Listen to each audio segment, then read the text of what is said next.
संपूर्ण जगाला वेठीस धरणाऱ्या कोरोनामुळे अनेक कुटुंब उद्ध्वस्त झाली तर उद्योगधंद्यांचं मोठ्या प्रमाणात नुकसान झालं। दरम्यान आता सर्व काही सुरळीत सुरू झालं असताना मागील काही महिन्यांपूर्वी डेंग्यू आणि चिकनगुन्याची साथ आली होती। या सर्वांवर देखील नागरिकांनी मात केली, मात्र आता परत एकदा शहरातील नागरिकांच्या मानगुटीवर हे नवीन संकट बसलंय। या सर्व लाटेतून सही सलामत बाहेर पडलेल्या रुग्णांच्या दातांवर काळी बुरशी येत असल्याच्या घटना आता समोर आल्यात। अनेक रुग्ण आता काळ्या बुरशीची लागण झाल्याची तक्रार घेऊन दंतवैद्यांकडे येत आहेत। त्यामुळे त्यांचं दातांचे वरचे जबडे काढण्यापर्यंतचे उपाय करावे लागत आहेत। या नव्या आजारानं शहरवासियांमध्ये घबराटीचं वातावरण आहे। डेंग्यू चिकनगुन्यानंतर आता काळ्या बुरशीची लागण होत असून अहिल्यानगरमध्ये या आजारांचे रुग्ण आढळले आहेत। गेल्या महिनाभरात एकाच क्लिनिकमध्ये 4 ते 5 रुग्ण येऊन गेल्याचे येथील दंतरोग तज्ज्ञ यांनी सांगितलंय। 2-3 महिन्यांपूर्वी नगरमध्ये डेंग्यू आणि चिकनगुन्याची लाट आल्याची स्थिती होती।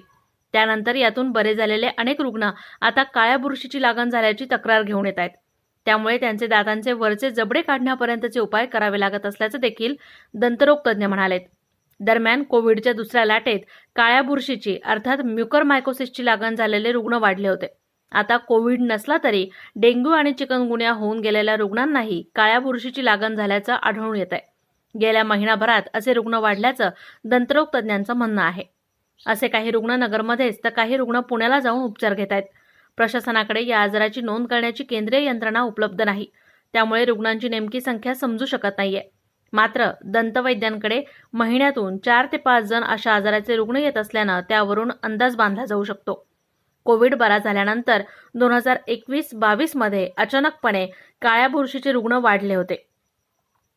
कोविड बरा करण्यासाठी देण्यात आलेल्या स्टेरॉइडमुळे हा रोग झाल्याचा निष्कर्ष त्यावेळी काढण्यात आला होता।